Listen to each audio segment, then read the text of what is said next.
matchup here in the NCAA. They battled in the finals a couple of seasons ago. And they gave us so many good games in the past few seasons. And Ming will start our second set. Basarte to Aya Dinsing. Aya Dinsing already warmed up after that first set. It's interesting that Coach Onyok went back to his original lineup. Ano? Binalik si Mikes, Yes. binalik na rin si Aya Dinsing. Puzon goes to Doguna, who sends it away. Doguna and Dolorito have really been trying throughout this game so far, and nakikita nga natin yung mga ganito nilang spikes na nakakalusot sa blockers, and again with all the power behind their swings. And again, Doguna has risen as a prolific scorer that packs a lot of power in her hits. Ito, masyado lang malakas. Too much for Jonah Dolorito. This time, too strong. And I think it's important for LPU to not fall behind a lot here in the opening moments. Kasi dun sila talaga naiwan nung ating set number 1. At nahirapan na rin silang kayurin yung lamang ng Benilde. Yes, mahirap habulin.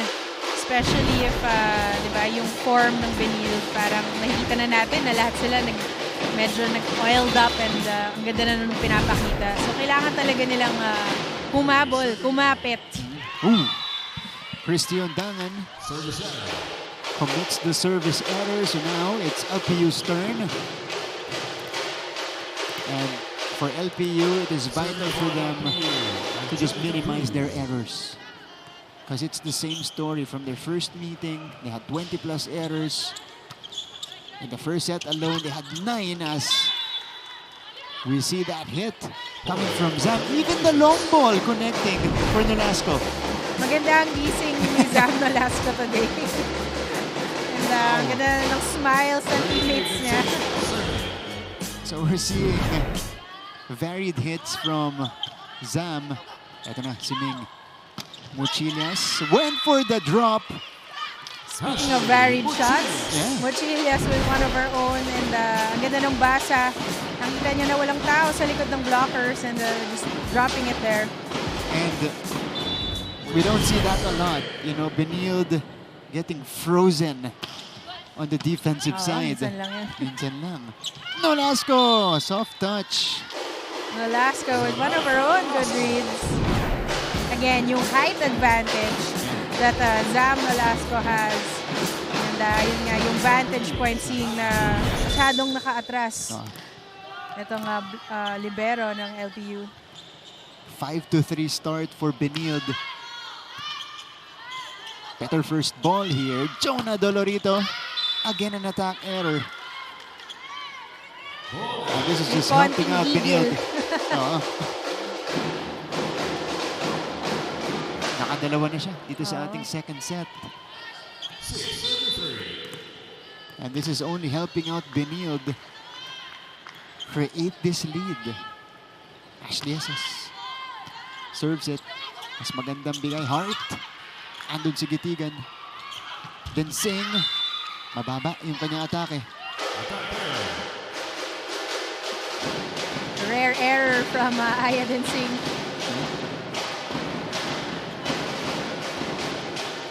So now Jonah Dolorito will begin. She had an ace. That's right.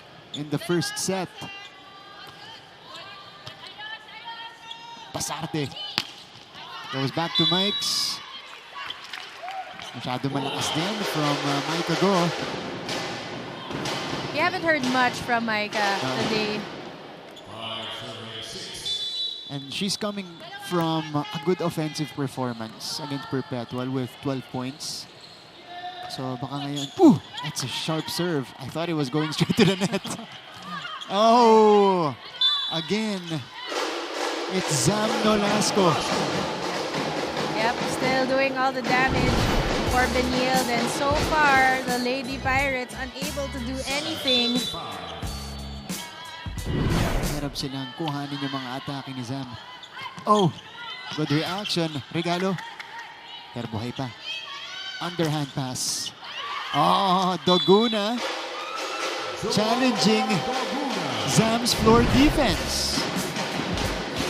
Yep, nakita niya si Zam at the back. Ayan, it was too strong for Zam. Sabi niya, sige, pagurin muna kita.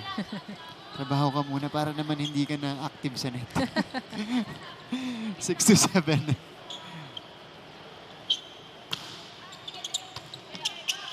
Basarte. Mike's is still struggling.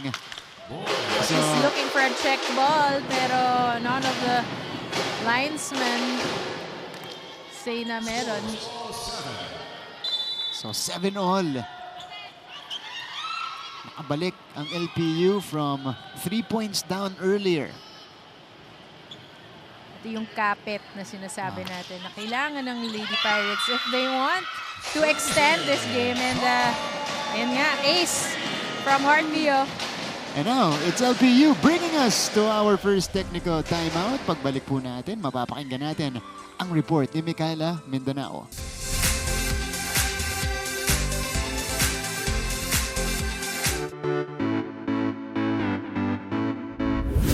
What is up, NCAA? This is Glycel Galpo, and today we are here at the College of St. Benilde to witness their pep rally as a show of support for the Benilde Blazers sa nalalapit na NCAA Season 100.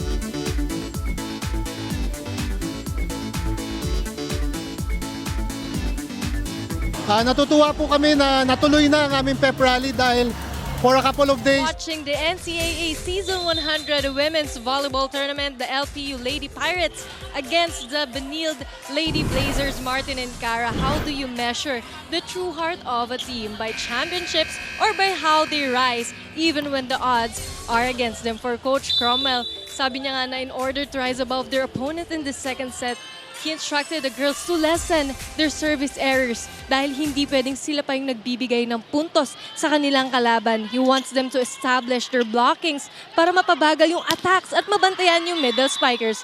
Huwag nating patayin ang sarili nating momentum was his last reminder to the girls. The Lady Pirates may be down by a set. Let's see how they will try to turn the odds into their favor. Martin and Cara. Thank you so much, Micaela Mindanao. It's a great opening question. You know, how do you measure the team's character? You know, other side, we have your multi-titled team that is the Benilde Lady Blazers and LPU.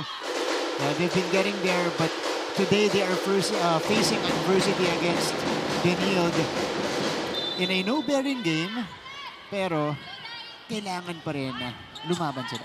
Oo, kailangan pa rin talaga. Yeah. And so far, they have been showing a lot of heart. As you see here, again, equaling the points of Benilde in the set, 9-all. And yun nga, kanina, napansin nga natin na ang daming service errors. Pero right before technical timeout, may ace from Heartbeat. That's right. That gave them briefly the lead. And now they're denying Benilde's attempts. But Lieses will not be denied. Mula naman siya sa likod. Oh, that's just good targeting by Ash Lieses. Challenging Rivas at the back. Micah go. Serves. Ganda ng bigay. Timing. Quick attack. Popped up by Mikes. Ito na. Ondangan couldn't convert. Muchilias with the adjustment here. Benilde still keeping it in play. Cruz! Another one for Angelica Cruz. And she was really so hyped up for that spike. Again, credit to the defense of the LPU Lady Pirates in that sequence. Ang daming magagandang digs. And again, Angelica Cruz, Heartbeat, watch out for them next season for LPU. Ooh! Ayun yung sinasabi ni Coach Crom. That's a freebie given to Benilde. Nanira rin ang momentum as he mentioned earlier. And yun nga, after such a great point, ang sakit ng isang service error. Dolorito will try to get it back. Couldn't do it. The blockers were established. One more time for Jonah. Tuguna saves it. Puzon tracks it down. Isa pa para kay Dolorito. Regalo para kay Mochilias. Go pops it up. Estoque. Lopez was there. Another long rally ended by Mochilias. A lot of power-packed spikes from both teams. Akala ko puntos na yung kay Wewe. But again, yung defense ng Lady Pirates extending that rally. And she loved that. Kasi dalawang blocker yung sumabay kay Mochilias doon. Oh, Mike tracks it down. Eto na, ang Benilde. Drop ball will not work. Back set. Nakabuelo si Mochilias. She scores again. Another one from Mochilias. This time, single block. Pero nakalusot pa rin. And that was against Zam Nolasco. So, LPU gets back the lead. Oh, difficult first ball. Wewe Estoque connects. Wewe not allowing that lead to balloon. Puntos agad for Wewe Estoque. Great action here in the final game of our elimination round. Lopez. Mochilias.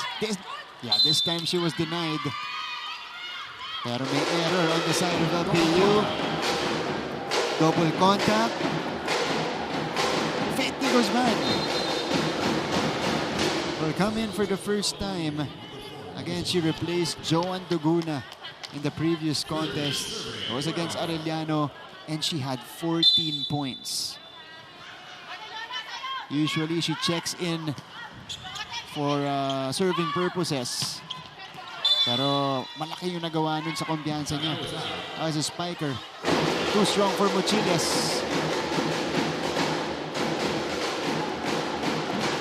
So now Benilde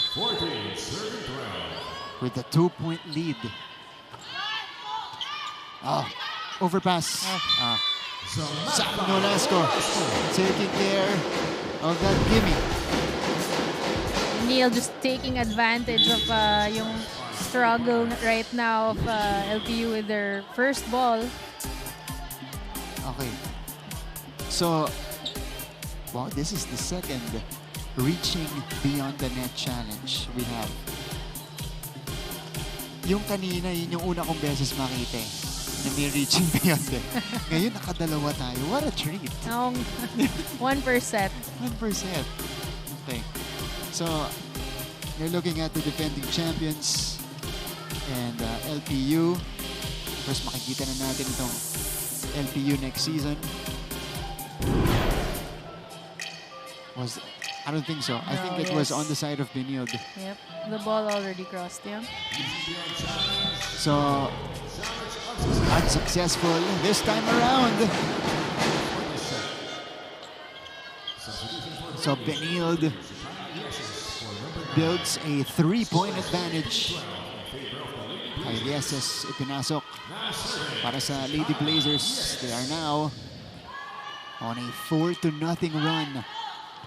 De Guzman. That's a difficult first ball. And the second pass as well. Oh, that's outside. Chilias just trying to place that shot, but the net was uncooperative. So second technical timeout. Benilde is trying to pull away.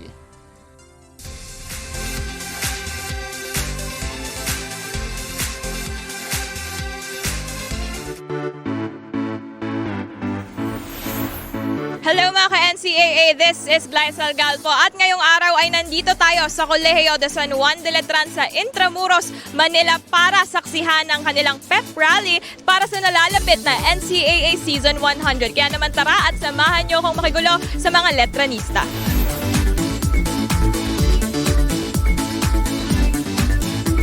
So this is our As we see here, Ashley Mochilias. Yeah, tama ka. Placement na lang hinahanap niya kasi it was, you know, a bit of a broken play for them.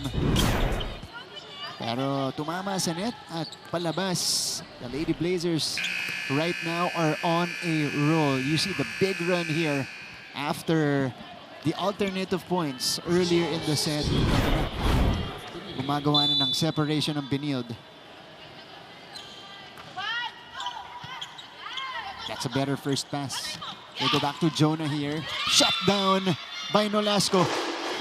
Benilde really running away with the points. And yun nga, nagbabaloon na itong run nila. And so far, LPU is not able to do anything about it.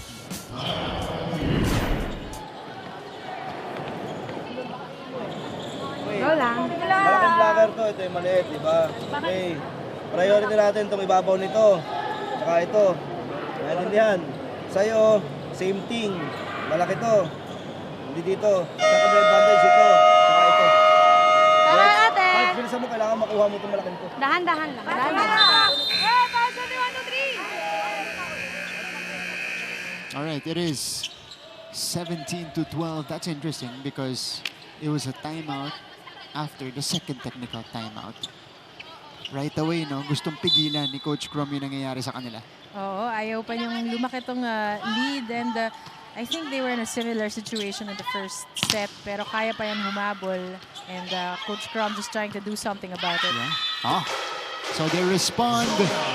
Jonah Dolorito targets the down the line area. Yep. And we saw Jonah Dolorito. She has been trying today to really get through those blockers. And then nakahanap siya ng butas. I think the only solution you have against Benilde's blockers, as we see Estoque there, is to just make them move side to side.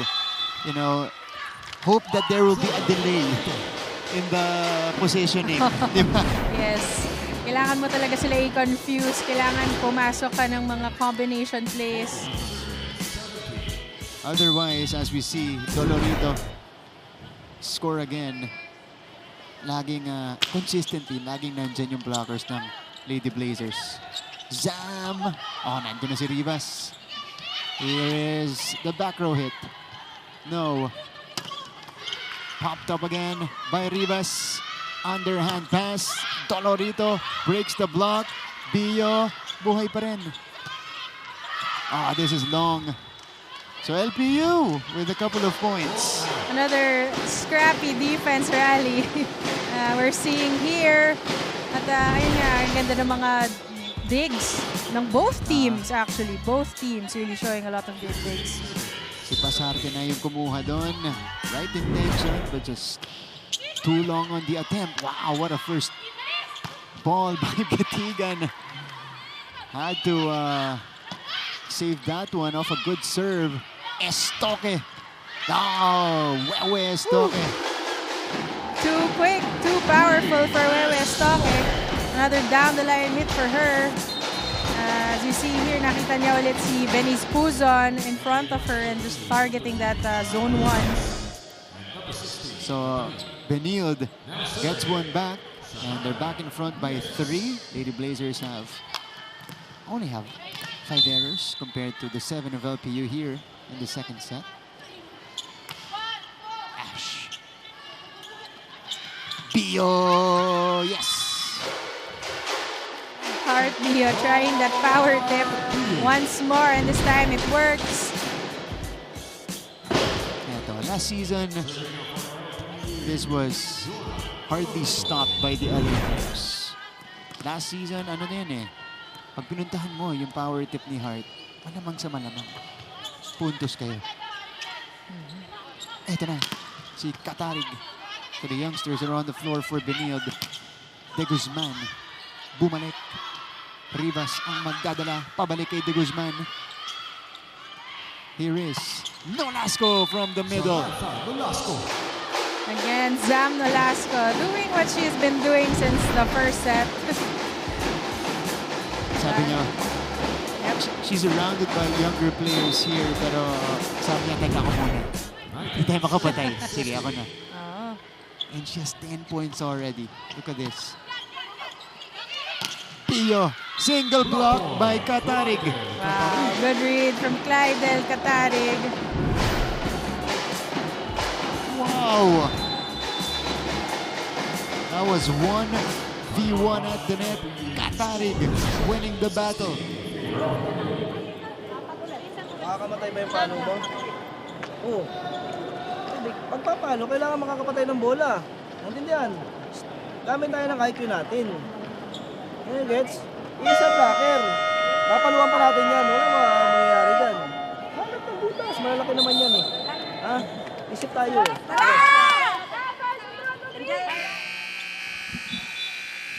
Again, it's the only thing you can do against this Benilde defense. Yung hanapan mo ng butas, yung depensa nila. Play it smart.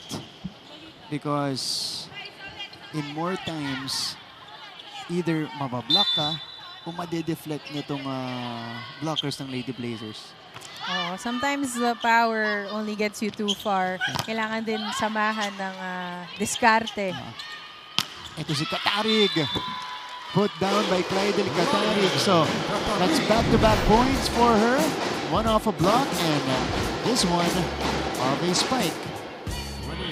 Clydel showing her efficiency again. And speed and power, not a problem for Clydel Katarig. Nagbabalik sa ating laban, Joan Duguna in her final NCAA game. At strong for Zam. So, Galedo comes in to serve. I want to see who's on spike. If she's going to be the spiker here. We will see. Yeah, that's a secondary setter. Ito si Kat Galedo. Tignan natin. Oh! Clydel Katarig has been dealing damage for Benilde here in the second set. Yep, Basarte, knowing na hindi pa nahuhuli si Clydel, giving everything to her right now. Oh, late dig yun. Too strong for Joanne off a difficult play. 23-17.